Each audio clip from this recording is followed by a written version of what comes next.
Good afternoon. Good afternoon, ma'am. Good afternoon, ma'am. Good afternoon.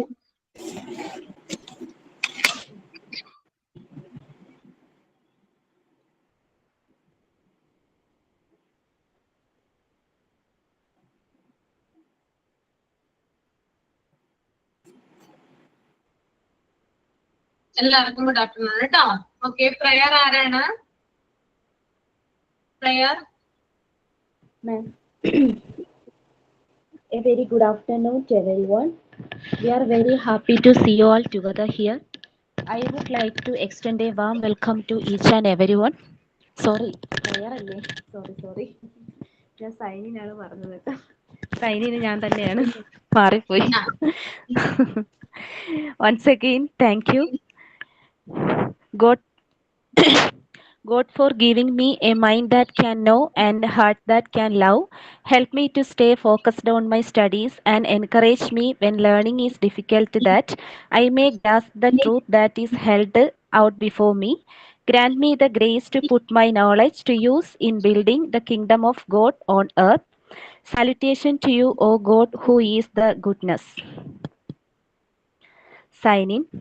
A very good afternoon to everyone. We are very happy to see you all together here.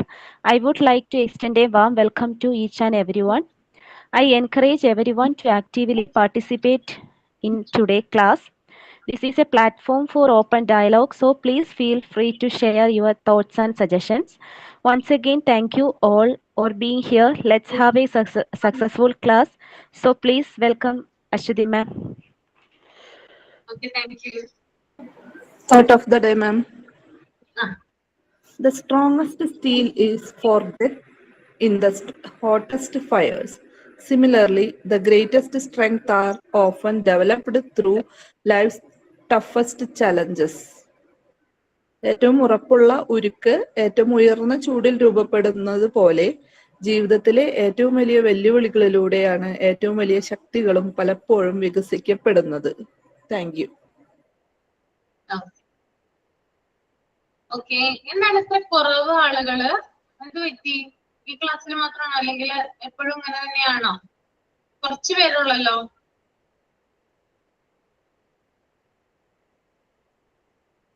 Reply ഇല്ലേ ചോദിച്ചിട്ട്? എന്ത് പറ്റി അറിയാമോ? ആരെങ്കിലും അറിയില്ല അല്ലേ? 17-18 ആൾക്കാർ ഉണ്ടാവില്ല സാധാരണ. 18 അല്ലേ? ഓക്കെ.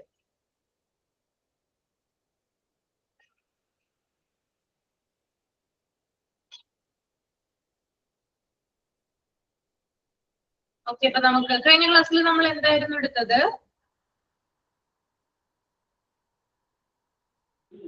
നെഗറ്റീവിസം വരെ എടുത്തു. നെഗറ്റീവിസം വരെ എടുത്തല്ലേ? നെക്സ്റ്റ് സിമ്പത്തിസം.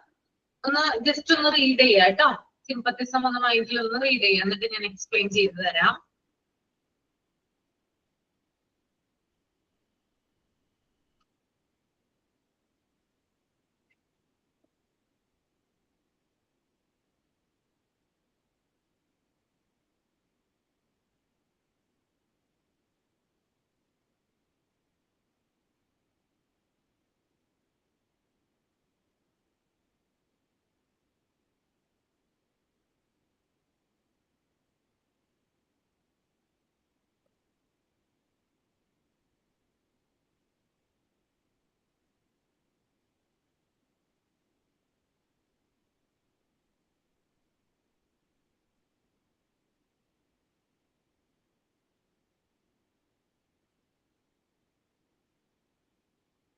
അയച്ചു കഴിയുമ്പോ ഒന്ന് തമ്പ് ചെയ്യാം.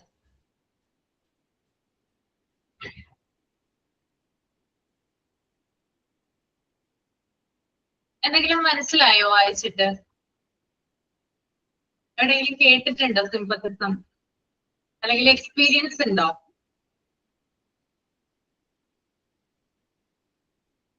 മറ്റുള്ളവരുടെ സിമ്പതി പിടിച്ചു പറ്റാൻ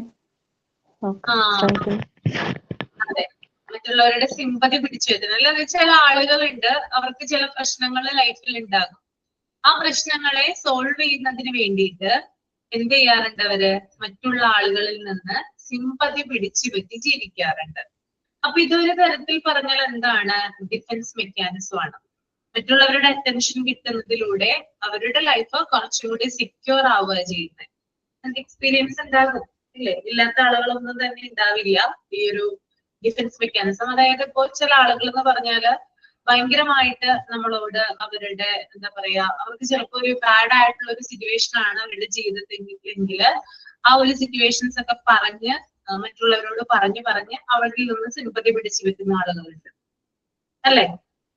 അതുപോലെ തന്നെ ചിലപ്പോൾ ഫൈനാൻഷ്യൽ ആയിട്ട് ചില ബുദ്ധിമുട്ടുകളൊക്കെ ഉള്ള ആളുകളാണെങ്കിൽ എനിക്കതൊന്നുമില്ല, എനിക്കതൊന്നും ചെയ്യാൻ സാധിക്കുന്നില്ല, എന്റെ സാഹചര്യം ഇങ്ങനെയാണ് എന്നൊക്കെ പറഞ്ഞിട്ട് എന്ത് ചെയ്യാറുണ്ട്? സെന്റിമെന്റ്സ് പിടിച്ചു വെക്കാറുണ്ട്. അപ്പൊ ഓപ്പോസിറ്റ് നിൽക്കുന്ന വ്യക്തികൾ എന്താ ചെയ്യാ? ഇവരിങ്ങനെ സിമ്പതി പിടിച്ചു വെക്കുമ്പോ എന്താ ചെയ്യാ?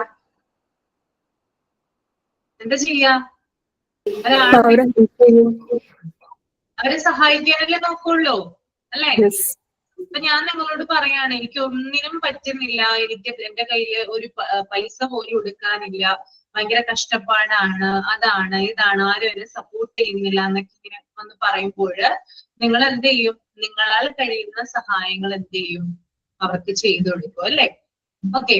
അപ്പോ ആളുകൾക്ക് അല്ലെങ്കിൽ ഭൂരിഭാഗം ആളുകൾക്കും ഇത്തരത്തിലുള്ള ഒരു എന്താ പറയാ ഡിഫൻസ് മെക്കാനിസം ഉണ്ടെന്ന് നമുക്ക് പറയാം.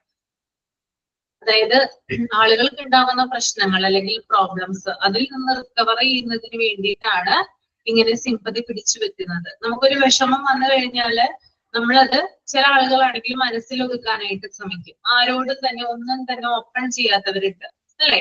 അങ്ങനെ ചില ആളുകളെ നമുക്ക് കാണാൻ പറ്റും. ഒരാളോടും ഒന്നും ഷെയർ ചെയ്യാൻ ഇഷ്ടപ്പെടാത്ത അല്ലെങ്കിൽ തന്റെ വിഷമങ്ങള് തന്റേതായി മാത്രം ഒതുക്കി വെക്കാൻ ആഗ്രഹിക്കുന്ന ചില ഫേസുകൾ നമ്മുടെ ഇടയിലുണ്ട്. ഓക്കെ. അതല്ലാതെ അതായത് തങ്ങൾക്ക് ഉണ്ടാകുന്ന എല്ലാ പ്രശ്നങ്ങളും മറ്റുള്ളവരോട് പറഞ്ഞ് അവരിൽ നിന്ന് സിമ്പതി പിടിച്ചു വെറ്റി തരത്തിൽ മനസ്സിനെ ഗുഡ് ആഫ്റ്റർനൂൺ ദീപ. ഓക്കെ. അത്തരത്തിൽ മനസ്സിനെ ആശ്വസിപ്പിക്കുന്നതാണ് എന്ത്? ഈ ഒരു ഡിഫൻസ് മെക്കാനിസം എന്ന് പറയുന്നത് കേട്ടോ. ഓക്കെ, ഒരു സെക്കൻഡ് കേട്ടോ.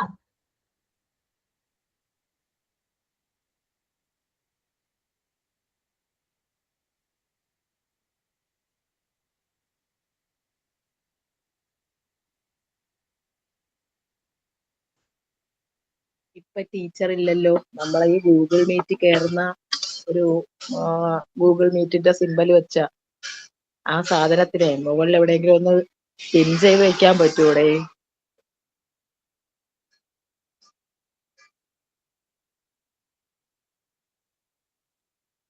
എന്താ മനസ്സിലായില്ലല്ലോ. ടീച്ചർ എന്താണ് മഞ്ജു പറഞ്ഞത്? ഞാനേ ടീച്ചറെ എന്ന് ഡെയിലി ക്ലാസ്സിൽ കയറുമ്പോഴത്തേക്ക് നമുക്ക് നമ്മളെ സാധാ വരുന്ന ആ ക്ലാസ് റൂമിൽ കയറാൻ പറ്റുന്നില്ല. അപ്പൊ വേറൊരു ഐക്കൺ എടുത്തിട്ട് അവിടെ കയറുന്നത്. അപ്പൊ അതിന് എവിടെയെങ്കിലും ഒന്ന് പിൻ ചെയ്ത് വെക്കാൻ പറ്റുമോന്ന് ബാക്കിയുള്ളവരോട് ചോദിക്കുന്നു. ക്ലിയർ ആയില്ലട്ടോ പറഞ്ഞത് മഞ്ജു. ക്ലാസ്സിൽ കയറാൻ പറ്റുന്നില്ല അങ്ങനെയാണോ പറഞ്ഞത്? ക്ലാസ്സിൽ കയറാൻ നമ്മളെ ക്ലാസ് റൂം വഴി പറ്റാത്തത് കൊണ്ട് വേറൊരു ഗൂഗിൾ മീറ്റിന്റെ ഒരു ലിങ്ക് വഴിയാണ് ഇപ്പൊ കയറുന്നത്. അപ്പൊ അതിനെ എവിടെയെങ്കിലും ഒന്ന് പിൻ ചെയ്ത് വെക്കാൻ പറ്റുമെന്നൊരു വാട്സപ്പ് ഗ്രൂപ്പിൽ, നമ്മളെ ഈ ഗ്രൂപ്പിലാണത് കിടക്കുന്നത്. എന്നും പോയി ഗ്രൂപ്പ് ഒന്ന് തപ്പി എടുത്തോണ്ട് വരുന്നേക്കാട്ടി എവിടെയെങ്കിലും പിൻ ചെയ്ത് വെക്കാൻ പറ്റുമോന്ന് മറ്റുള്ളവരോട് ചോദിക്കുകയായിരുന്നു. ഓക്കെ ഓക്കെ, അങ്ങനെയാണല്ലേ? അതെ. ഓക്കെ, മനസ്സിലായോ നിങ്ങൾക്ക് പറഞ്ഞത്?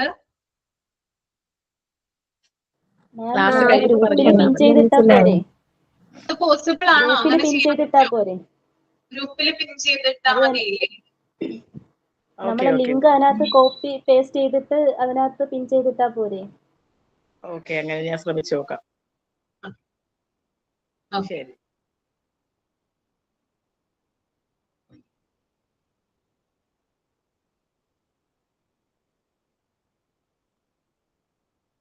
ഓക്കെ, അപ്പോ സിംപത്തിസം ഇതാണ് കേട്ടോ. അതായത് ഇത്തരത്തില് എന്താ പറയാ മറ്റുള്ളവരോട് തങ്ങളുടെ വിഷമങ്ങളും കാര്യങ്ങളൊക്കെ പറഞ്ഞ് മറ്റുള്ളവരിൽ നിന്ന് സിമ്പതി തിരിച്ചു പറ്റുന്ന ആളുകളാണ്. അത്തരത്തില് അങ്ങനെ ഇങ്ങനെയുള്ള മറ്റുള്ളവരിൽ നിന്ന് ആശ്വാസ വാക്കുകൾ ചിലപ്പോ പലതരത്തിലുള്ള ബെനിഫിറ്റ്സ് ആണ് കിട്ടുന്നത്. ഒരാളോട് നമ്മളിപ്പോ ഒരു സങ്കടം പറഞ്ഞു കഴിഞ്ഞാൽ അയാൾ ചിലപ്പോ അയാളെ ആശ്വസിപ്പിക്കും, വേണ്ട രീതിയിലുള്ള സപ്പോർട്ട് കൊടുക്കും, വേണമെങ്കിൽ ഫൈനാൻഷ്യൽ ആയിട്ട് എന്ത് ചെയ്യാം, ഹെൽപ്പ് ചെയ്യാം, അല്ലെ? പണമായിട്ടും എന്ത് ചെയ്യാം, കൊടുക്കുക, അല്ലെ? സഹായമായിട്ട് കൊടുക്കുക. അപ്പൊ അത്തരത്തില് ഒരാൾക്ക് സഹായം കിട്ടുമ്പോൾ ആ ഒരു സമയത്തേക്ക് അദ്ദേഹം ആശ്വസിക്കുകയാണ് ചെയ്യുന്നത്, അല്ലെ? അവരുടെ മനസ്സിനൊരു ആശ്വാസമാണ് ചെയ്യുന്നത്. ഇപ്പോ ഏതെങ്കിലും ഒരു എമർജൻസി സിറ്റുവേഷനിൽ നമ്മുടെ കയ്യിൽ പൈസ ഇല്ലാതെ വന്നു എന്ന് വിചാരിക്കാം. ഓക്കെ, പെട്ടെന്ന് തന്നെ നമുക്കറിയാവുന്ന ആളുകളോട് നമ്മൾ ഹെൽപ്പ് ചോദിക്കാറുണ്ട്, നമ്മുടെ അവസ്ഥ പറയാറുണ്ട്.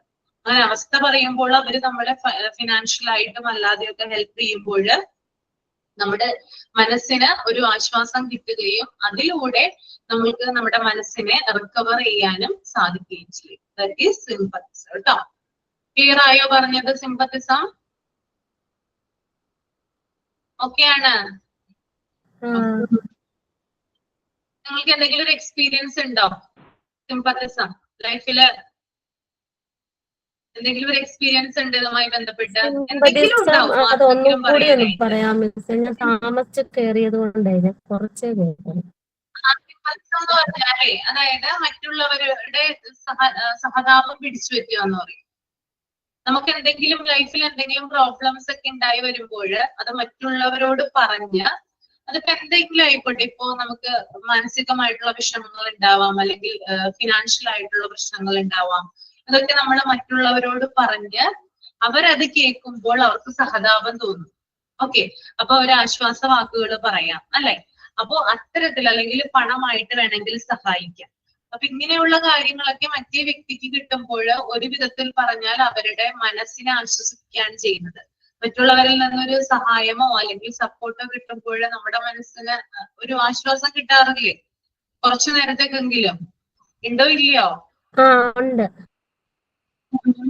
ഉണ്ടാവാറുണ്ട്. ഓക്കെ, അപ്പൊ അത്തരത്തിൽ മനസ്സിനെ ആശ്വസിപ്പിക്കുന്ന, അതായത് സിമ്പതി പിടിച്ചു വെക്കി മനസ്സിനെ ആശ്വസിപ്പിക്കുന്ന ഡിഫൻസ് മെക്കാനിസം ആണ് എന്ത്?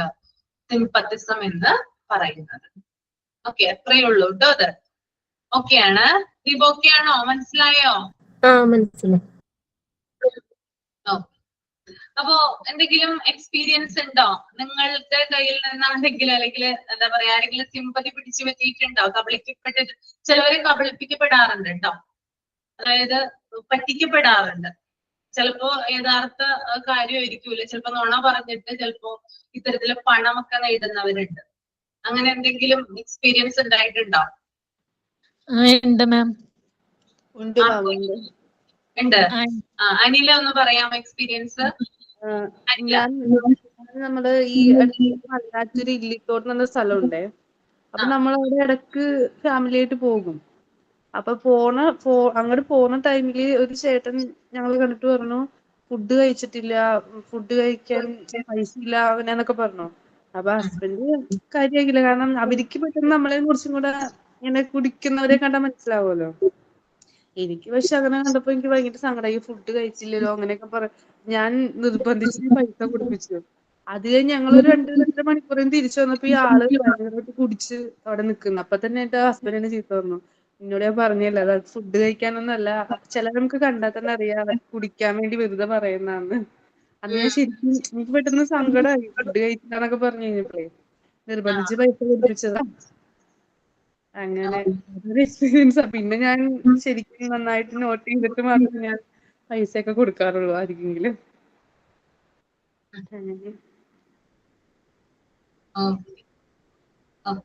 ലിജി എന്താ പറയാനുള്ളത്?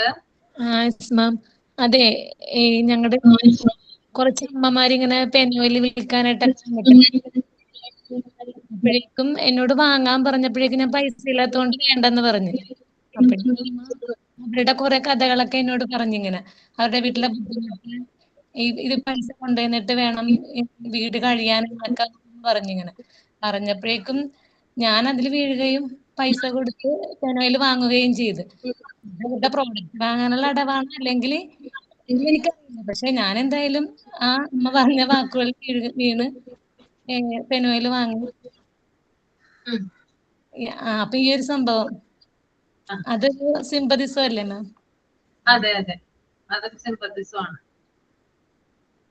ഓക്കെ, വേറെ വേറെ എന്തെങ്കിലും എക്സ്പീരിയൻസ് ഉണ്ടോ?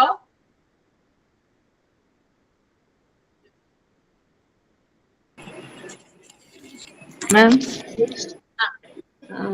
ഒരിക്കൽ അങ്ങനെ ഒരു ദിവസം രാവിലെ ഒരു പ്രായമായിട്ടുള്ള ഒരാള് കേട്ടാ, അധികം ഒരു 10-75 വയസ്സായിട്ടുണ്ട്, ഒരാണാണ്, ഒരു അച്ചാച്ചൻ.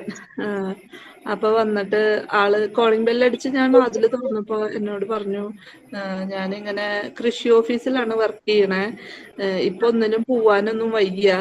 അപ്പോ എനിക്ക് വീട്ടില് ഡെയിലി ആയിട്ടാണ് ഞാൻ പോയിരുന്നത്. അപ്പൊ എനിക്കിപ്പോ ജോലിക്കൊന്നും പോവാൻ വയ്യ. അപ്പോ എനിക്ക് എന്തെങ്കിലും സഹായം ചെയ്യണം. എനിക്ക് മോളുടെ കല്യാണാണ്.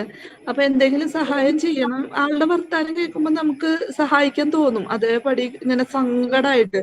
അപ്പൊ എന്നോട് പറഞ്ഞു, എനിക്ക് സഹായം ചെയ്യണേന് ഞാൻ തിരിച്ച് ആളുടെ കുറെ ചുള്ളിക്കമ്പുകൾ ഉണ്ടായിരുന്നു. അപ്പൊ ഇവിടെ എന്തെങ്കിലും മാവോ എന്തെങ്കിലും ഉണ്ടോ ചോദിച്ചു എന്നോട്. അപ്പൊ ഞാൻ പറഞ്ഞു, ആ മാവുണ്ട്, പിന്നെ സപ്പോട്ട ഉണ്ട്. അപ്പൊ അയാൾ പറഞ്ഞു, ഞാൻ ഈ കൃഷി ഓഫീസിൽ നിന്ന് കിട്ടിയതാണ്, ഈ ബഡ്ഡിങ് ചെയ്തു തരാം. മാവില് 5-6 തരം മാങ്ങ ഉണ്ടാവണ ഇതാണ് ഈ ചുള്ളിക്കമ്പ്. അതിൽ വെച്ച് കെട്ടി കഴിഞ്ഞു കഴിഞ്ഞാൽ മാങ്ങ ഉണ്ടാവും. എന്നിട്ട് ആള് വീട്ടിലത്തെ കുറെ സങ്കടങ്ങൾ, എൻ്റെ മോൾ അങ്ങനെയാണ്, എനിക്ക് മോളെ കല്യാണം കഴിച്ചു കൊടുക്കണം. അപ്പൊ ഞാൻ പറഞ്ഞു, ഞാൻ സഹായിക്കാം, എനിക്കിത് ചെയ്ത് തന്നില്ലെങ്കിലും കുഴപ്പമില്ല, ഒരു പെൺകുട്ടിയുടെ അവസ്ഥയല്ലേ. അപ്പൊ ആള് പറഞ്ഞു, വേണ്ട, ഇത് ഞാൻ ചെയ്ത് തന്നിട്ട് എനിക്ക് കാശ് തന്നാ മതി. ഞാൻ അതില് വീണു. ആള് സംഭവം അത് മരത്തമ്മയൊക്കെ വെച്ച് കെട്ടി പോയി. നമ്മളെ കൊണ്ട് പറ്റണ കാശ് കൊടുത്തു വിട്ടു. ഒരാഴ്ച കഴിഞ്ഞപ്പോ ആ മാവ് ഉണങ്ങിപ്പോയി. കാശ് പൂത്ത് വന്ന മാവായിരുന്നു. ആ മാവ് ഉണങ്ങും ചെയ്തു, കാശാണെങ്കിൽ പോവുകയും ചെയ്തു. സിമ്പതിയുടെ പുറത്ത് ചെയ്തതാ. ഹസ്ബൻഡിനോട് പറയാൻ പറ്റില്ലല്ലോ. ആള് പറഞ്ഞു, എങ്ങനെ ഈ മാവ് ഇങ്ങനെ ഉണങ്ങിയേ, ഒരു പിടുത്തൂല്ല. അങ്ങനെ സിമ്പതിയുടെ പുറത്ത് വലിയൊരു ചതി പറ്റിയിട്ട് ഇരിക്കായിരുന്നു. ഇനി എന്തെങ്കിലും എക്സ്പീരിയൻസ് എല്ലാവർക്കും ഉണ്ടാകും, ഓരോരുത്തരായിട്ട് പറയാ. സിമ്പത്തിസം ഇതൊക്കെ നമുക്ക് എക്സാമിന് ഉപകരിക്കോട്ടെ, ഇങ്ങനെയുള്ള കാര്യങ്ങളൊക്കെ പറയുന്നത്. ഞാൻ അതിനാണ് ഈ പറയിപ്പിക്കുന്നേ. രശ്മിക്ക് എക്സ്പീരിയൻസ് ഇല്ലേ? ഉണ്ട് മാം, ഒരുപാടുണ്ട്. ഏത് പറയണോന്ന് ഇങ്ങനെ ആലോചിക്കായിരുന്നു. ഇവിടെ അടുത്ത് ഞങ്ങളെ താമസിക്കുന്നതിന്റെ തൊട്ടടുത്ത് ഒരു കടയുണ്ട്, ഒരു ഹോട്ടലാണ്. അപ്പം അവിടെ ഒരു 65 വയസ്സുള്ള ഒരാളാണ് ഷോപ്പ് നടത്തുന്നത്. അപ്പം ആ കടയോട് ചേർന്ന് ഒരു തുണിക്കടയുണ്ട്. അപ്പൊ ആ തുണിക്കടയില് ഒരു ചേച്ചിക്ക് ഒരു കൊച്ചുമോളുണ്ട്. അതിന്റെ അമ്മ ജോലി പോകും. അപ്പോൾ ഈ കൊച്ചുമോൾ അവിടെ സ്കൂളിൽ പോയിട്ടൊക്കെ വരുമ്പോഴത്തേക്ക് ചേച്ചി അങ്ങോട്ട് പോകുമ്പോഴത്തേക്ക് അവിടെ ആ അമ്മയുടെ അടുത്താക്കിയിട്ടാണ് പോണേ. അപ്പൊ ഈ അമ്മ ഇവരുടെ ഒരു വിശ്വാസത്തിന്റെ പുറത്താണോ ഇനി വേറെ എന്തെങ്കിലും ഉദ്ദേശിച്ചിട്ടാണോ എന്ന് അറിയത്തില്ല, ഈ കുട്ടീനെ ഈ റെസ്റ്റോറൻറ്റിൽ ആക്കിയിട്ട് പോയി. അപ്പോൾ ഹോസ്പിറ്റലിൽ പോകണം, ഒരു കുറച്ച് സമയം ഒന്ന് മോളെ നോക്കണേന്ന് പറഞ്ഞു. അപ്പം പിറ്റേന്ന് ആയപ്പോഴത്തേക്ക് അത് ഭയങ്കര ഒരു പ്രശ്നമായി. അതിൻ്റെ അമ്മയും ഒക്കെ ഈ വയസ്സായ ആളെ കടയിൽ കയറ്റി അടിക്കുകയൊക്കെ ചെയ്തു. അപ്പം കാര്യം അറിഞ്ഞപ്പോൾ ഈ കുട്ടീനെ ആവശ്യമില്ലാത്ത സ്ഥലത്തൊക്കെ ടച്ച് ചെയ്തെന്നാണ് കുട്ടി പറയുന്നത്.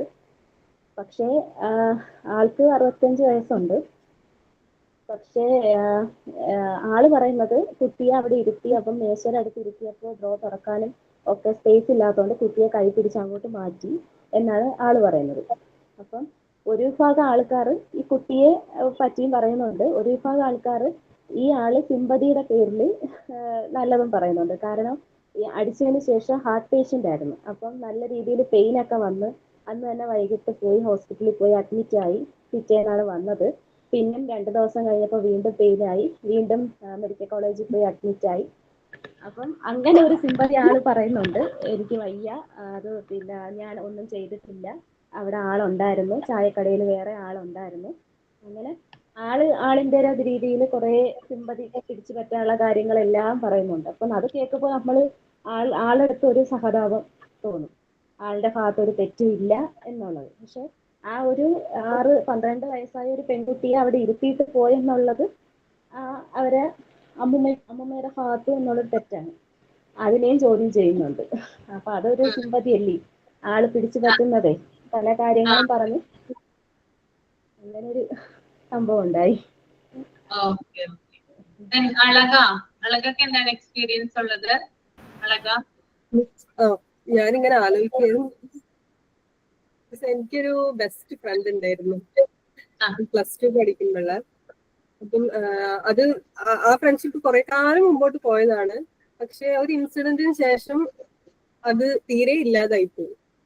ഒരു പ്രാവശ്യം എന്നെ ഇങ്ങനെ ഒരു ഹോസ്പിറ്റൽ കേസ് പറഞ്ഞിട്ട് വിളിച്ചു, ക്യാഷ് ചോദിച്ചു. അപ്പൊ എന്റെ അടുത്തപ്പം ക്യാഷ് ഇല്ലായിരുന്നു. ഞാൻ വർക്ക് ചെയ്തിരുന്ന അവിടെ ഓഫീസിൽ നിന്ന് ക്യാഷ് വാങ്ങിയിട്ട് ആൾക്ക് കൊടുത്തു. അത് കഴിഞ്ഞപ്പോ ആള് പിന്നെ തീരെ ഒരു കോണ്ടാക്ട് ഇല്ല. പിന്നെ കുറെ കഴിഞ്ഞ ഒരു 2-3-4 മാസം കഴിഞ്ഞപ്പോ ഞാൻ ക്യാഷ് ചോദിച്ചതിന് ശേഷം പിന്നെ എന്നെ ബ്ലോക്ക് ചെയ്തു. പിന്നെ തീരെ ഒരു കോണ്ടാക്ട് ഇല്ല. അപ്പൊ ഞാൻ ആ ഹോസ്പിറ്റൽ കേസ് നമ്മുടെ ഫ്രണ്ട് അല്ലേ എന്നുള്ള ഇതിന്റെ പേരിലാണ് കൊടുത്തത്. പക്ഷേ ആ ഒരു ഇതുകൊണ്ട് ആ ഫ്രണ്ട്ഷിപ്പ് തന്നെ ഇല്ലാതായി പോയി.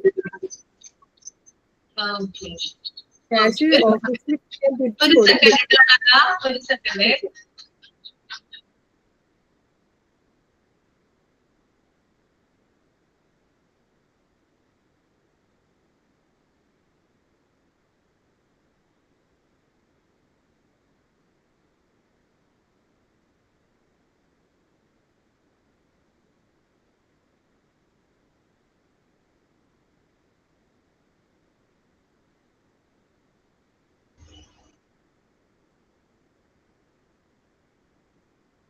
അളക കണ്ടിന്യൂ ചെയ്തോളൂ കേട്ടോ, പറഞ്ഞോളൂ.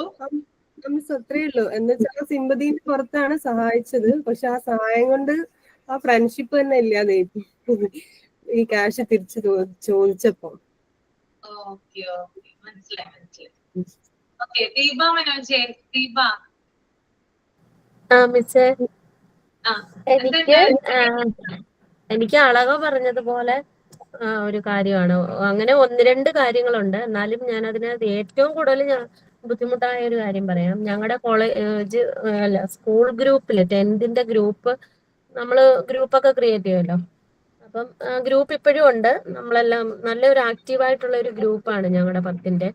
അപ്പൊ അതില് ഞങ്ങക്ക് പിന്നെ ബാങ്ക് അക്കൗണ്ട്സും കാര്യങ്ങളും എല്ലാം ഉണ്ട്. ഞങ്ങൾ ഇങ്ങനെ കുട്ടികളെയൊക്കെ പ്രൊമോട്ട് ചെയ്യുകയും പഠിച്ച കുട്ടികൾക്കൊക്കെ കൊടുക്കും. അസുഖങ്ങളൊക്കെ ആയവർക്ക് അവരെയൊക്കെ ഞങ്ങൾ സഹായിക്കും. അങ്ങനെയൊക്കെ ഉള്ള ഒരു ഗ്രൂപ്പ് ഉണ്ട്. അപ്പൊ അതിന്റെ ബാങ്ക് അക്കൗണ്ട് സെക്രട്ടറി, പ്രസിഡന്റ് ഒക്കെ ഞാനും വേറൊരാളും കൂടെ കൂടിയിട്ടാണ് എല്ലാ കാര്യങ്ങളും ഞങ്ങൾ ആക്റ്റീവായിട്ട് ചെയ്യുന്ന. അപ്പൊ നമ്മുടെ ഗ്രൂപ്പിലാണെങ്കിൽ ഒരാളുണ്ട്, കല്യാണം കഴിക്കാത്ത ഒരാള്, ഒരു ചെക്കനാണ്. അപ്പം അവൻ കല്യാണം കഴിക്കാത്തത്, അവൻ മാത്രമേ ഉള്ളൂ കല്യാണം കഴിക്കാത്ത ഞങ്ങളുടെ ക്ലാസ്സിൽ. ഞങ്ങൾ പഠിച്ചവരില്ല. അപ്പം അവനാണെങ്കിൽ എന്തുകൊണ്ടാണ് കല്യാണം കഴിക്കാത്തതെന്നൊക്കെ ഞങ്ങൾ ഇങ്ങനെ ഗ്രൂപ്പ് തുടങ്ങിയതിന് ശേഷമാണ് ഞങ്ങൾ ഇതിനെ കുറിച്ച് ഡീറ്റെയിൽ ആയിട്ട് ചോദിക്കുന്നതൊക്കെ. അപ്പൊ ആളിന് അലർജി എന്ന് പറയുന്നൊരു ഇതുണ്ട്. ശരീരത്തെല്ലാം ചൊറിഞ്ഞ് തടിച്ച് അങ്ങനെ എപ്പോഴും ഭയങ്കര ചൊറിച്ചിലും സ്കിന്നിന് ഭയങ്കര ഇറിറ്റേഷനും അങ്ങനെ ബുദ്ധിമുട്ടുള്ളതാണ്. അവന് ഒരു പ്രായം തൊട്ടേ ഉള്ളതാണെന്ന് അവൻ പറഞ്ഞു. അപ്പം അവനൊരു കടയൊക്കെ ഉണ്ട്, ജോലി. അവന് സ്വന്തമായിട്ടൊരു ആയുർവേദത്തിന്റെ എന്തോ ഒരു കടയുണ്ട്. അവന് അത് വെച്ചിട്ടാണ് ജീവിക്കുന്നതൊക്കെ. അപ്പം ജീവിക്കുന്ന പറഞ്ഞാൽ അവന് ഡിഗ്രി പോയതാണ്. അത്യാവശ്യം അവന് വിദ്യാഭ്യാസം ഉണ്ട്. ഭയങ്കര വിദ്യാഭ്യാസം അല്ലെങ്കിലും അത്യാവശ്യം വിദ്യാഭ്യാസം ഉണ്ട്. പിന്നെ ഈവന്റ് ഒക്കെ നടത്തി കൊണ്ടൊക്കെ ഇരിക്കുകയായിരുന്നു ആള്. അപ്പൊ അത്യാവശ്യം നല്ല ഒരു ജോലിയിലേക്ക് അവന് പോകാൻ പറ്റുന്ന ഒരു സാഹചര്യം ഉണ്ട്. പക്ഷെ എപ്പോഴും ഗ്രൂപ്പില് ഞങ്ങൾ ഇങ്ങനെ സഹായിക്കുന്ന കാര്യമൊക്കെ എല്ലാരും കൂടി തീരുമാനിക്കുമ്പോഴേ ഇദ്ദേഹം എപ്പോഴും ഞങ്ങളോട് പിന്നെ ഈ ഒരു രോഗത്തെ കുറിച്ച് പറയും. അപ്പൊ ആദ്യമൊക്കെ എല്ലാവരും നമ്മൾ പേഴ്സണലി പൈസ കൊടുക്കുമായിരുന്നു. ഹോസ്പിറ്റലിൽ ഒരു ദിവസത്തേക്ക് 3000 സംതിങ് രൂപ വേണം മെഡിസിന്, ഭയങ്കര പൈസയാണ് ട്രീറ്റ്മെന്റ്. അപ്പൊ ഇത് ട്രീറ്റ്മെന്റ് ഇല്ലാത്ത രോഗമാണ് അങ്ങനെയൊക്കെ പറഞ്ഞിട്ട്. ശരിയാണ്, അവന് അസുഖം എന്ന് പറയുന്ന ഒരു കാര്യമുണ്ട്. പക്ഷെ അതൊന്ന് ശ്രദ്ധിക്കാമെങ്കിൽ അതിനെ കുറച്ച് കൊണ്ടുവരാനൊക്കെ പറ്റും. പക്ഷെ ആള് ശ്രദ്ധിക്കില്ല. നോൺ വെജ് ഒക്കെ ഭയങ്കരമായിട്ട് കഴിക്കും. ഭയങ്കര വെയിറ്റ് ആണ്.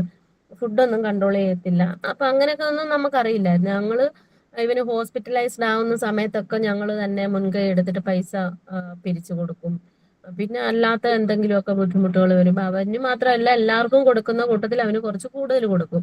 അപ്പൊ കൊടുക്കുന്ന കൂട്ടത്തിൽ തന്നെ നമ്മളോട് പേഴ്സണലി വിളിച്ച്, ഇപ്പൊ എന്നോടായാലും ആരോടായാലും ഒരു ചെറിയ ജോലിയെങ്കിലും ഉള്ള ആരെങ്കിലും ഉണ്ടെങ്കിൽ അവരോടൊക്കെ വിളിച്ച് ചോദിച്ചിട്ട് മാസം ഒരു ഇത്തിരി പൈസ എങ്കിലും ആള് വാങ്ങും. വലിയ തുകയൊന്നും അല്ല, ഒരാളോട് ചോദിക്കുന്ന കുറച്ച് കുറച്ച് തുകകളാണ്. അപ്പം പലരോടാകുമ്പോ അവനത് നല്ലൊരു തുകയാണ്.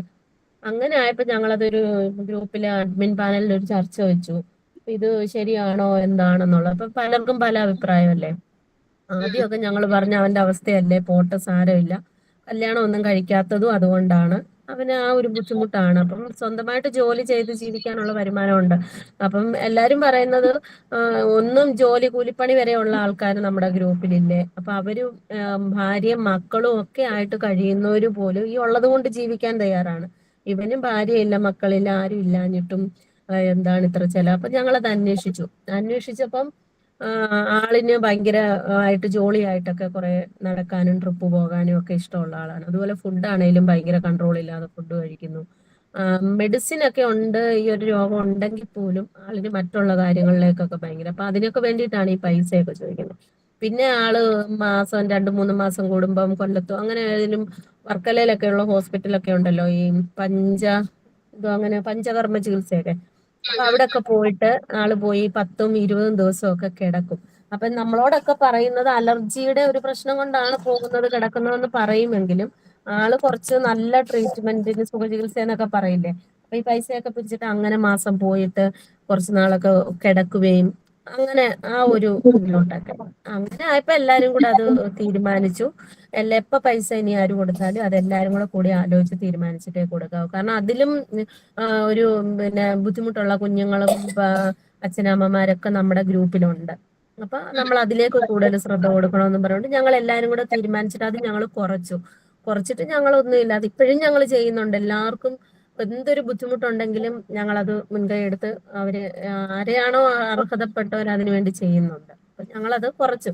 അപ്പൊ ഞങ്ങൾ ഒരാളെ മാത്രമല്ല ഒരുപാട് ആൾക്കാരെ നമുക്കിത് അറിയാമെങ്കിൽ പോലും നമ്മൾ കണ്ണടച്ചു. അപ്പോഴും നമ്മളെ ഇതിങ്ങനെ മുതലെടുക്കുന്നത് പോലെ പറഞ്ഞു. പിന്നെ ഇപ്പൊ ഞങ്ങൾ അങ്ങനെ ചെയ്യാറില്ല. എന്തെങ്കിലും അത്യാവശ്യം ഉണ്ടെങ്കിൽ നമുക്ക് ബോധ്യപ്പെട്ടതിന് ശേഷം മാത്രമേ ഞങ്ങളത് ചെയ്യാറുള്ളൂ. അങ്ങനെ അതൊരു ഡിഫൻസ് മെക്കാനിസം അല്ലേ. കാരണം ജോലി ചെയ്ത് ജീവിക്കുന്നതിനോട് ആളിന് താല്പര്യമില്ല, ഇങ്ങനെയൊക്കെ പൈസയൊക്കെ കിട്ടി അങ്ങനെ അടിച്ചു പൊളിച്ച് ജീവിക്കണം എന്നുള്ള ഒരു ടെൻഡൻസി.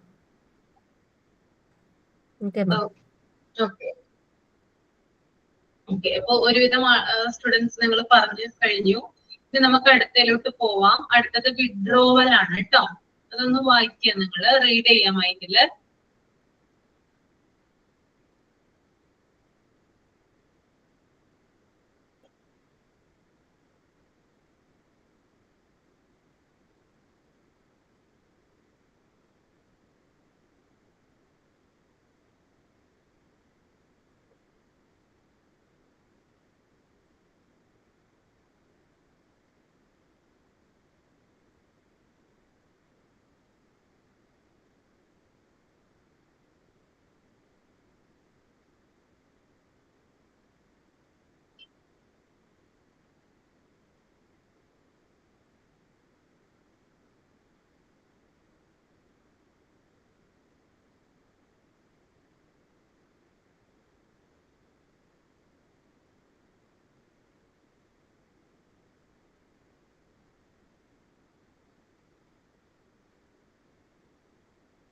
ഓക്കെ, എന്താണ് വിഡ്രോവൽ?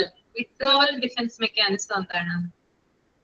വായിച്ചിട്ട് എന്തെങ്കിലും മനസ്സിലായോ? വിഡ്രോവൽ എന്ന് പറഞ്ഞാൽ അതിന്റെ കറക്റ്റ് പിൻവാങ്ങൽ എന്നാണ് അല്ലെ? പിൻവാങ്ങൽ എന്ന് പറയും വിഡ്രോവൽ എന്ന് പറയുമ്പോ. അതായത് ചില ആളുകളുണ്ട് ബുദ്ധിമുട്ട് വരുന്ന സാഹചര്യങ്ങളൊക്കെ വരുമ്പോൾ അതിൽ നിന്ന് മാറിപ്പോകും. ഓക്കെ, അതായത് എല്ലാത്തരം ആളുകളെയും നമുക്ക് അങ്ങനെ കണക്കാക്കാൻ പറ്റില്ല. ചില ആളുകൾ, അതായത് ചില ആളുകള് എന്തെങ്കിലും ബുദ്ധിമുട്ടായിട്ടുള്ള ഒരു സിറ്റുവേഷൻസിലൂടെയാണ് അവർ കടന്നു പോകുന്നതെങ്കിൽ അവർ അതിൽ നിന്ന് മനഃപൂർവ്വം വിഡ്രോ ചെയ്യാനായിട്ട് ശ്രമിക്കും. എക്സാമ്പിൾ പറയുമ്പോൾ നമുക്ക് കൂടുതൽ മനസ്സിലാകും. അതായത് ചില ആളുകളൊക്കെ മരിച്ചു കഴിയുമ്പോൾ മറ്റു ചിലർക്ക് അവരുടെ ഡെഡ് ബോഡീസ് ഒന്നും കാണാനായിട്ട് അത്ര താല്പര്യം ഉണ്ടാവില്ല. അങ്ങനെയുള്ള ആളുകളെ കണ്ടിട്ടുണ്ടോ നിങ്ങള്? ഉണ്ടോ? ഡെഡ് ബോഡിയൊക്കെ കാണാൻ കൂട്ടാക്കാത്ത ആളുകള്. അതായത് അവര് അതായത് ആ ഒരു ഡിഫൻസ് മെക്കാനിസം ആണ്. വിഡ്രോവൽ എന്ന് പറയുന്നതാണ് അവിടെ സംഭവിക്കുന്നത്. അതുപോലെ തന്നെ ചില ആളുകൾ ആശുപത്രിയിലൊക്കെ അഡ്മിറ്റ് ആകുമ്പോൾ സീരിയസ് ആയിട്ടൊക്കെ അഡ്മിറ്റ് ആയിട്ട് കിടക്കുവാണെങ്കിൽ, ICUലൊക്കെ കിടക്കുവാണ്, അല്ലെങ്കിൽ കുറച്ചധികം സീരിയസ് ആണ്, അങ്ങനെയുള്ള അവസ്ഥയിലുള്ള ആളുകൾ, അല്ലെങ്കിൽ ഓപ്പറേഷൻ കഴിഞ്ഞെടുക്കുന്ന ആളുകൾ, അങ്ങനെയുള്ള ആളുകളെയൊക്കെ കാണാനായിട്ട് ചില ആളുകൾ ബുദ്ധിമുട്ട് കാണിക്കാറുണ്ട്. ഒട്ടും തന്നെ പോവില്ല, അല്ലെ? അതായത് അവർക്ക് ആ ഒരു സിറ്റുവേഷൻ കാണാനോ അതുമായിട്ട് പൊരുത്തപ്പെടാനോ ഒന്നും സാധിക്കാത്ത ചില ആളുകളാണ്. ഓക്കെ, അപ്പോ എന്ത് ചെയ്യാറുണ്ട്? അതായത് ഇവർക്ക് ഇത് കാണുമ്പോൾ, ഇപ്പൊ മരിച്ച ഒരാളുടെ മൃതദേഹം അല്ലെങ്കിൽ ഡെഡ് ബോഡി കാണുവാണെന്ന് വിചാരിക്കാം. അപ്പൊ ഇവർക്ക് എന്ത് ചെയ്യും? ഓട്ടോമാറ്റിക് ആയിട്ട് കുറേയധികം പ്രശ്നങ്ങൾ ഉണ്ടാവും അന്ന് തന്നെ. അതായത് ഇവര് പല രീതിയിൽ അവരുടെ ചിലപ്പോ മെന്റൽ സ്റ്റേറ്റസ് ചിലപ്പോ എന്താ പറയാ മാറിപ്പോകാം. അതായത് അവര് സാധാരണയുള്ളതിൽ നിന്ന്, അതായത് നോർമൽ ആയിട്ടുള്ള ഒരാളാണെങ്കിൽ വേണമെങ്കിൽ അബ്നോർമൽ ആകാം ഇത് കാണുമ്പോൾ. പിന്നെ വളരെയധികം ടെൻഷൻസ് ഉണ്ടാവും, അവർക്ക് പേടി ഉണ്ടാകാം, അങ്ങനെയുള്ള കാര്യങ്ങളൊക്കെ ഉണ്ടാവാം. അപ്പൊ ഇതറിയാം, അവർക്ക് ഇങ്ങനെയുള്ള പ്രശ്നങ്ങൾ വരും എന്ന് ഇവർക്ക് മുൻകൂട്ടി അറിയാം. അതുകൊണ്ട് തന്നെ ഇവരെ ഇത്തരം സാഹചര്യങ്ങളിലേക്ക് മനഃപൂർവ്വം ചെല്ലാറില്ല. ഓക്കെ, അപ്പൊ അവരുടെ മനസ്സിന് ബുദ്ധിമുട്ടുണ്ടാക്കുന്ന ഒരു കാര്യങ്ങളും അവർ ചെയ്യില്ല. അവർക്കറിയാം അവരുടെ മനസ്സിൽ ഒരു ഡെഡ് ബോഡി കണ്ടാൽ അവരുടെ മനസ്സിനത് താങ്ങാനായിട്ട് പറ്റില്ല.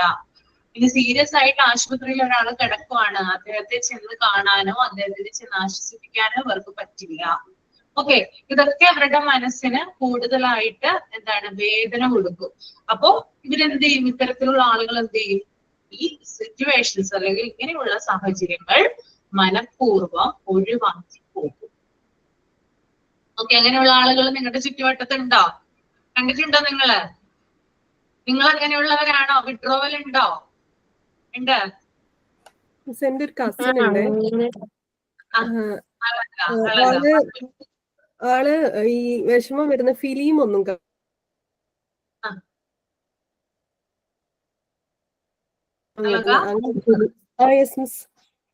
കേക്കുന്നില്ലേ?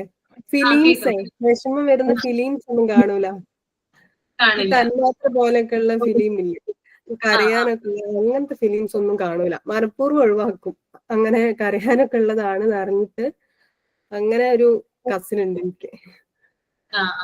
അപ്പൊ അതൊരു ഡിഫൻസ് മെക്കാനിസം ആണ്.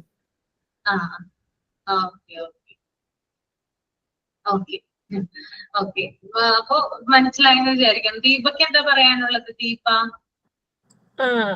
മാം, എനിക്ക് കുറെ പേരെ അറിയാം. ഈ മരിക്കുന്ന വീട്ടിലേക്ക് പോവില്ല, മരിച്ചു കിടക്കുന്നത് കാണാന്. എനിക്ക് 1-2 പേരെ അറിയാം. ഇവിടെ മരണം നടന്നാലും അത് പോവില്ല. കാരണം ഉള്ളിൽ ശരിക്കും പറഞ്ഞാൽ ഭയന്നിട്ടാണ്. എനിക്ക് പേടിയാണെന്ന് പറയുമ്പോഴും പറയും, ഓ ജീവിച്ചിരിക്കുന്ന മുഖം അങ്ങ് പോകും, അതുകൊണ്ട് നമ്മൾ അങ്ങനെ കാണുന്നില്ല, മരിച്ചു കിടക്കുന്നത് എന്തിനാ കാണുന്നതെന്ന് ഇങ്ങനെ പോകാതിരിക്കും. അപ്പൊ അതൊരു ഭയം കൊണ്ടാണ് മരിച്ചു കിടക്കുന്നത്, അത് ഫേസ് ചെയ്യാനുള്ള ബുദ്ധിമുട്ട്. പിന്നെ ബ്ലഡ് കണ്ടാല് തല കറങ്ങുന്ന ഒരു അവസ്ഥയിലുള്ളവരെ ഞാൻ കണ്ടിട്ടുണ്ട്. ബ്ലഡ് അപ്പൊ അതിലേക്കും കഴിയുന്നതും പോകാതിരിക്കാൻ നോക്കുന്നവരെയും കണ്ടിട്ടുണ്ട്. അതൊക്കെ എനിക്ക് അറിയാവുന്ന കുറച്ച് പേരൊക്കെ ഉണ്ട്. ഓക്കെ, അപ്പൊ വിഡ്രോവൽ മനസ്സിലായല്ലോ എന്താണെന്ന്. അപ്പൊ ബുദ്ധിമുട്ട് വരുന്ന സാഹചര്യങ്ങളിൽ നിന്ന് മാറിപ്പോവാണ് ഈ ഡിഫൻസ് മെക്കാനിസം ചെയ്യുന്നത് കേട്ടോ. ഓക്കെ, പിന്നെ next one, day dreaming or fantasy or day dreaming.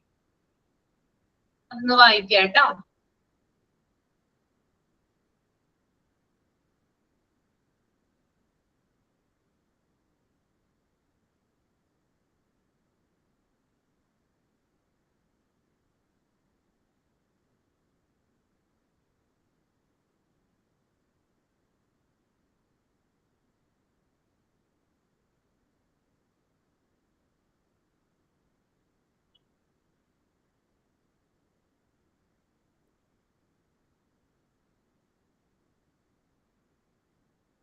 വായിച്ചു മിസ്.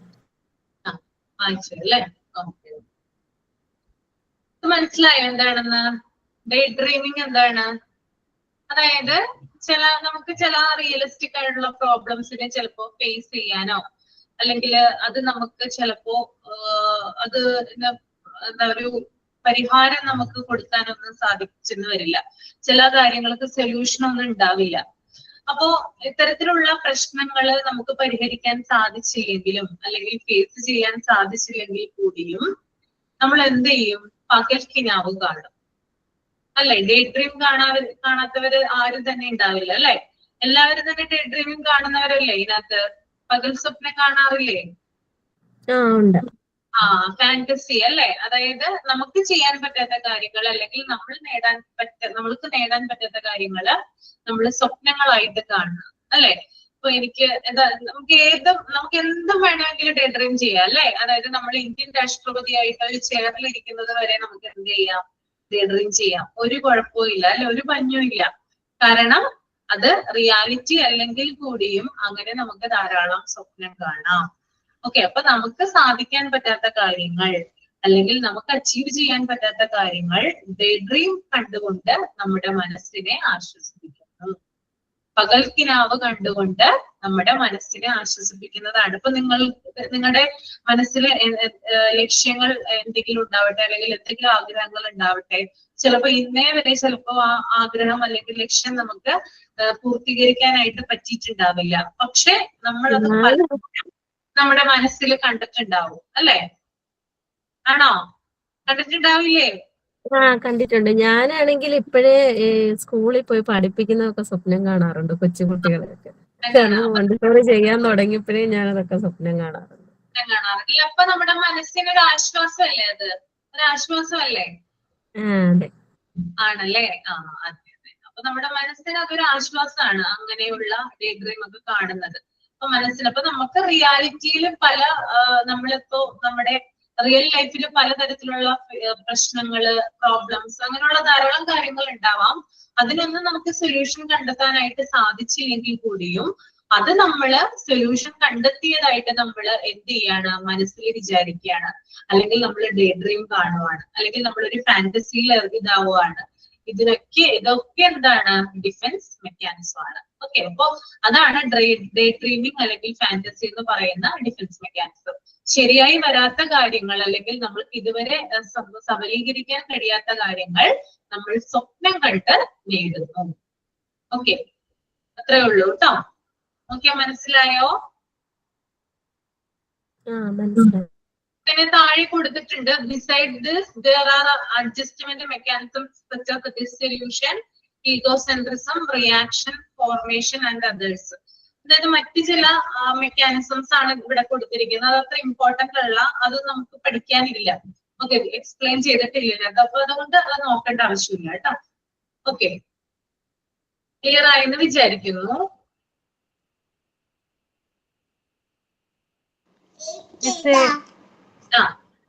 കഴിഞ്ഞ ക്ലാസ്സിലെ ആക്ടിവിറ്റീസ് ചെയ്യാത്തവരോടൊന്ന് ചെയ്യാൻ പറഞ്ഞിട്ടുണ്ടായിരുന്നു.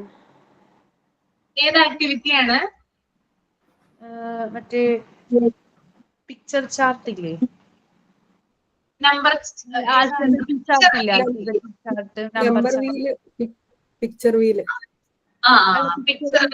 അല്ലാണ്ട് മറ്റേ പിക്ചർ ചാർട്ട് ഇല്ലേ? അത് അപർണ മാം തന്നതാണ്. Aparna ma'am sorry. കുഴപ്പമില്ല സാരില്ല. പഠിച്ചിട്ടുണ്ടായിരുന്നുള്ളൂ, അത് നിങ്ങളുടെ സമയത്തിനനുസരിച്ച് ചെയ്താൽ മതി കേട്ടോ. ഓക്കെ, അപ്പൊ നമ്മള് ഡിഫൻസ് മെക്കാനിസം ഇവിടെ കംപ്ലീറ്റ് ചെയ്തു. ഈ ഒരു ചാപ്റ്ററിൽ നിങ്ങൾ എന്തൊക്കെ കാര്യങ്ങളാണ് പഠിച്ചത്? എന്തൊക്കെ നിങ്ങൾക്ക് കൂടുതലായിട്ടുള്ള അറിവുകൾ ഇതിനകത്ത് നിന്ന് കിട്ടി? അതൊന്ന് ആരെങ്കിലും ഷെയർ ചെയ്യാമോ? ഒരാൾ പറഞ്ഞാൽ മതി. ഒരു മിനിറ്റ്, റിഗ്രഷൻ ഒന്നും കൂടി ഒന്ന് പറഞ്ഞു തരും. റിഗ്രഷൻ.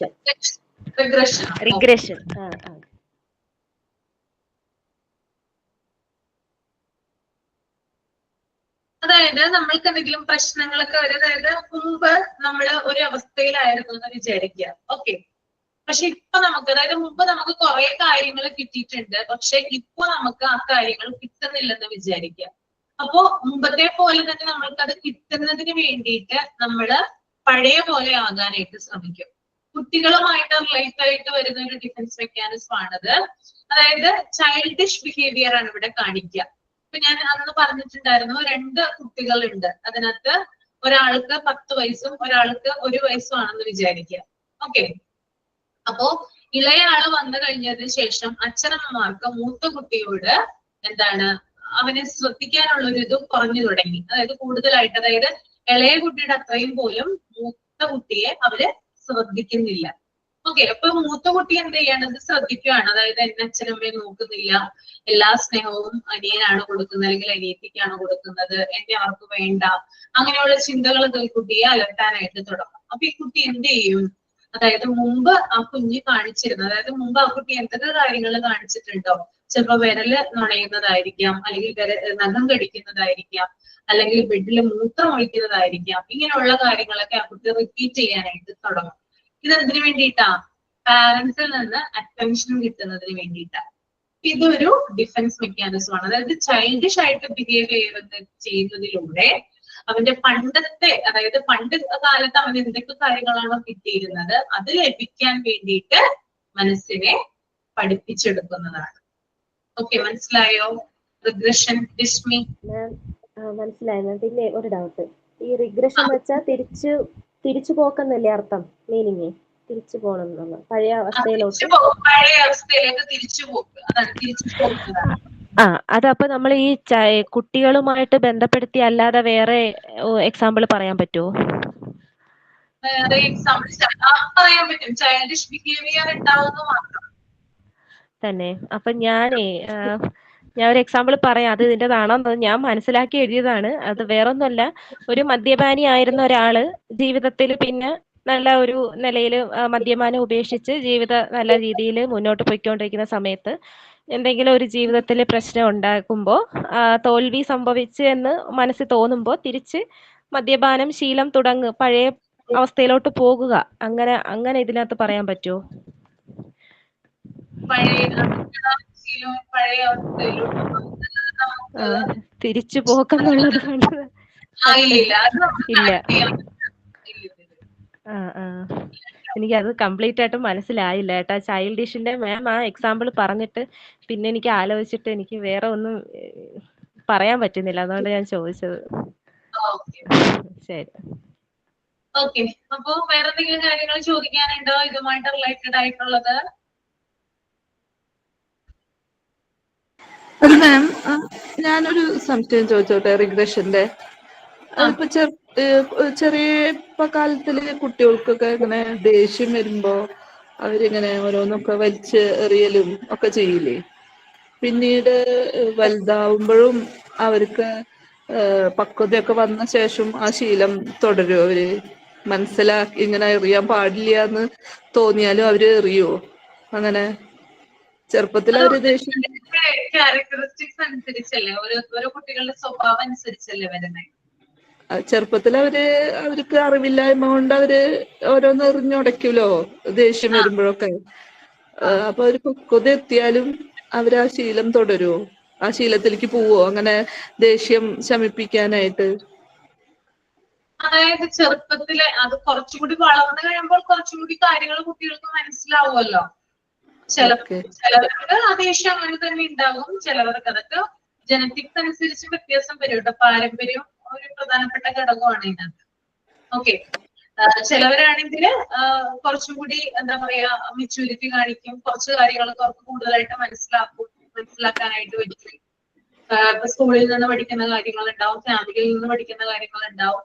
അത് ഓരോരുത്തരുടെ അവസ്ഥ അനുസരിച്ചിരിക്കും. അത് നമുക്ക് പ്രെഡിക്റ്റ് ചെയ്യാൻ പറ്റില്ല ഇന്ന ആള് ദേഷ്യം കാണിക്കോ.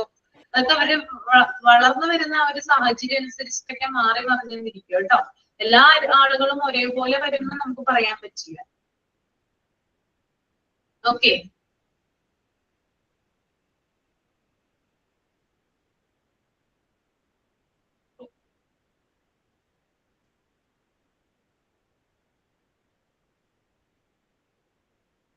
ഓക്കെ.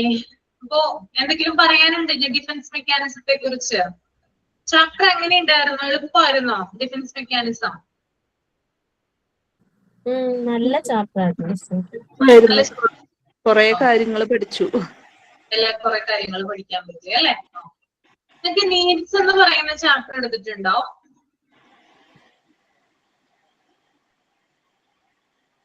നീഡാണോ?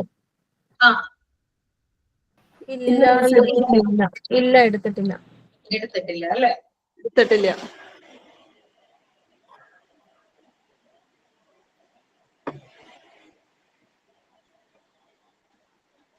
അപ്പൊ ഫസ്റ്റ് പേജ് ഒന്ന് റീഡ് ചെയ്യും കേട്ടോ.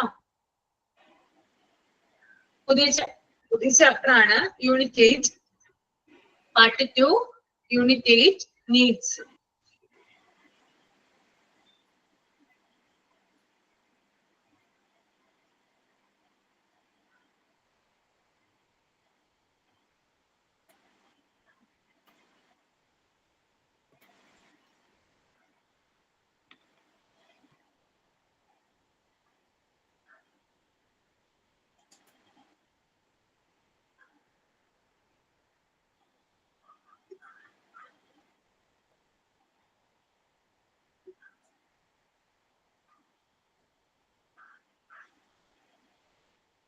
മിസ്സേ, ഞാനൊരു കാര്യം ചോദിച്ചോട്ടെ?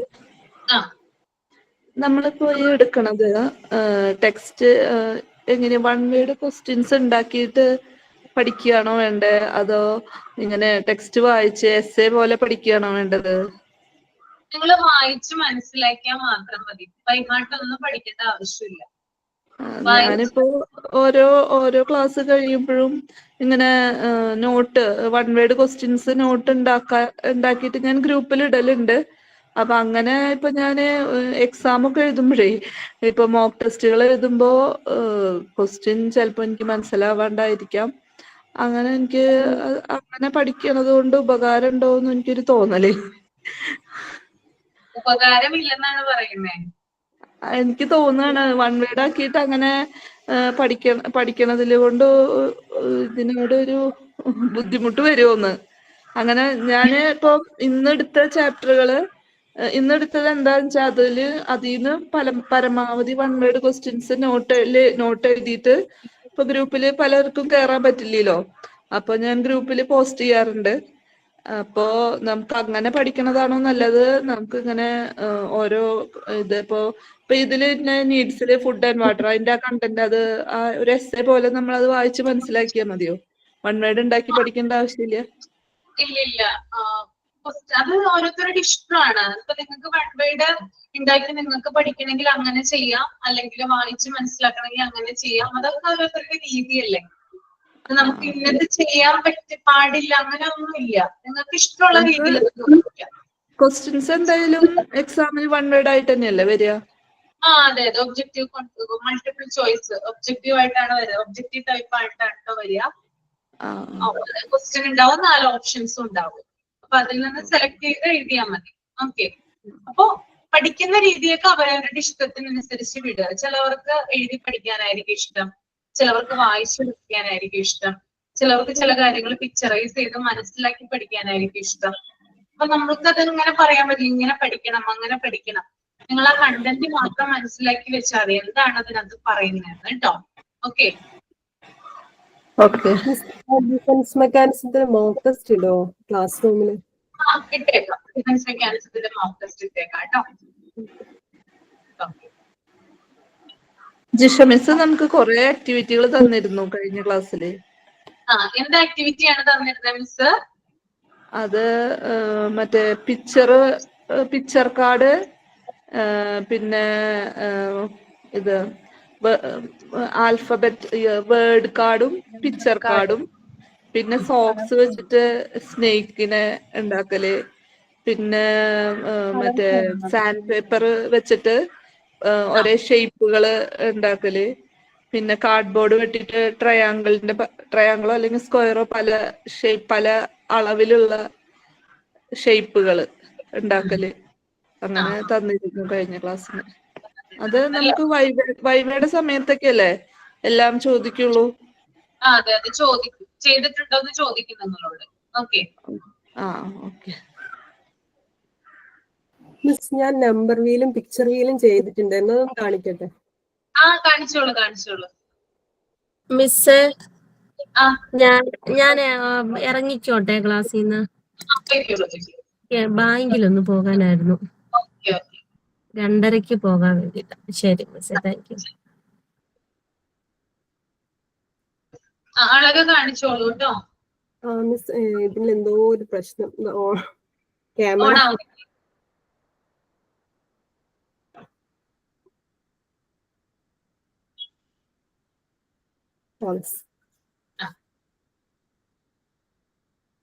നമ്പർ എന്ത് വെച്ചിട്ടാ ചെയ്തേക്കുന്നത്?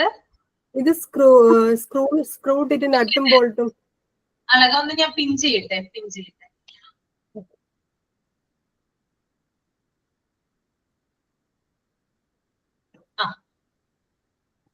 സ്ക്രൂ ചെയ്തതാ മിസ്സേ. സ്ക്രൂ ഇട്ടിട്ട് നട്ടും ബോൾട്ടും ഇട്ട് ടൈറ്റ് ചെയ്തിട്ട് അപ്പം നല്ലോണം ഇങ്ങനെ കറക്കാൻ പറ്റും.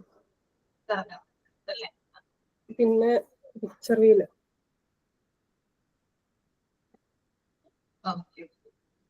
Okay miss, thank you. വെച്ചിട്ട് ചെയ്തത് വെസ്പോർഡ് ആണോ? വെസ്പോർഡ് വെച്ചിട്ടാണോ?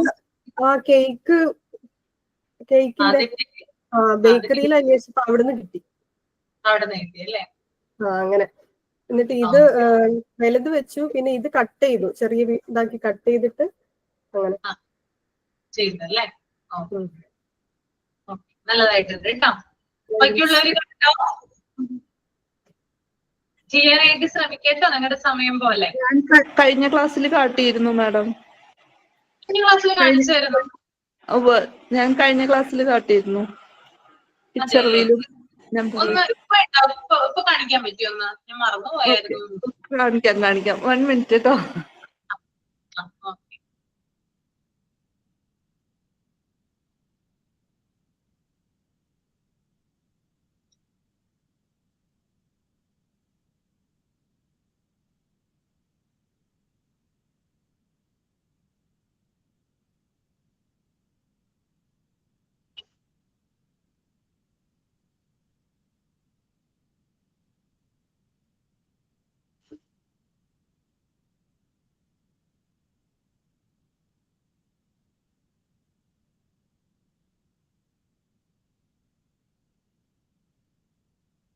ഓക്കെ ഇപ്പൊ ഓർമ്മ കിട്ടുന്നുണ്ട്. സ്റ്റാർസ് കടയിൽ നിന്ന് മേടിച്ചോ? ഷോപ്പിൽ നിന്ന് മേടിച്ചോ? കേൾക്കുന്നില്ലല്ലോ. സ്റ്റാർ വരച്ചതാണ്. വരച്ചതാണല്ലേ? ഓക്കെ നന്നായിട്ടുണ്ട്. സ്കെച്ച് വെച്ചിട്ടേ. സ്കെച്ച് വെച്ചിട്ട് വരച്ചല്ലേ? ഇതും സ്ക്രൂ ചെയ്തിരിക്കുന്നതാണ് അല്ലേ? സ്ക്രൂ ചെയ്തിരിക്കുവാണ്. സ്ക്രൂ ആണ്. സ്ക്രൂ ആണല്ലേ? ഓക്കെ നന്നായിട്ടുണ്ട് കേട്ടോ. മാം ഈ നമ്പറിൽ എല്ലാം സെയിം ഒരേ. ഹലോ, പറഞ്ഞോളൂ. ഇപ്പൊ സ്റ്റാർ തന്നെ വേണമെന്നുണ്ടോ? അങ്ങനെയല്ല, ഇപ്പം സ്റ്റാർ ഇപ്പം ഒന്ന് വെച്ചെങ്കിൽ അടുത്ത രണ്ടാമത്തത് വേറെ ഏതെങ്കിലും ഷേപ്പോ അല്ലെങ്കിൽ വേറെ ഏതെങ്കിലും വെച്ചൂടെ? കൗണ്ട് ചെയ്യാൻ ഉണ്ടായിരുന്ന മാത്രം മതി. കൗണ്ട് ചെയ്യാൻ പറ്റിയാ മതി. നമുക്ക് എന്ത് വേണമെന്ന് നിർബന്ധമില്ല കേട്ടോ. ശരി. ഇത് picture okay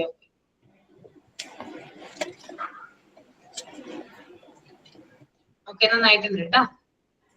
okay, thank you madam. Okay അപ്പൊ നമുക്ക് ഈ ചാപ്റ്റർ നമുക്ക് നെക്സ്റ്റ് ക്ലാസ്സിൽ സ്റ്റാർട്ട് ചെയ്യാം കേട്ടോ. നീറ്റ്സ് എന്ന് പറയുന്ന ചാപ്റ്റർ നെക്സ്റ്റ് ക്ലാസ്സിൽ എടുക്കാം. ഇപ്പൊ നമുക്ക് വൈൻഡപ്പ് ചെയ്യാം. സൈൻ ഔട്ട് ആരാ ചെയ്യുന്നേ? അടുത്ത ക്ലാസ്സില് എല്ലാവരും ഒരു ആക്ഷൻ സോങ് പ്രിപ്പയർ ചെയ്തുകൊണ്ട് വരിക കേട്ടോ. ഒരു ആക്ഷൻ സോങ് നമുക്ക് ചെയ്യാം. ഞാൻ പഠിച്ചിട്ടുണ്ട് മാം. 2-3 ക്ലാസ്സിലായി ഞാൻ ചോദിക്കണം, സമയക്കുറവ് കാരണം. ഓക്കെ, എന്നാ ഒരു കാര്യം ചെയ്യും, സൈൻ ഔട്ട് ചെയ്യാൻ വരട്ടെ. നിങ്ങൾ ആക്ഷൻ സോങ് ചെയ്തോളൂ കേട്ടോ. Okay ma'am.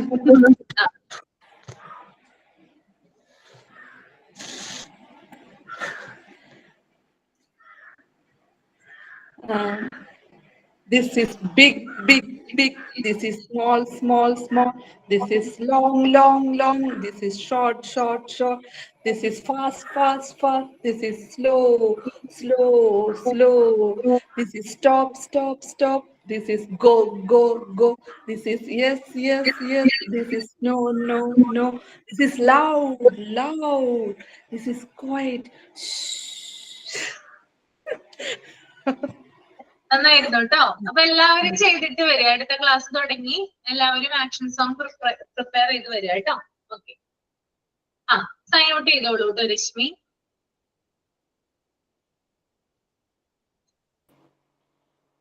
Thank you so much, ma'am. Today we discussed about balanced portion of defense mechanism. such as sympathetism, withdrawal, and fantasy or daydreaming. We all use defense mechanism in our lives, whether we know it or not. Then also today we started a new chapter, Unit 8, Needs. It was really great time with you. Thank you, teacher, for all the extra efforts you make to help us grow and the challenges you encourage us to face to help us become who we are. We will always be grateful to you for your support and kindness. Thank you, teacher. Thank you all. Okay, thank you so much. Thank you, ma'am.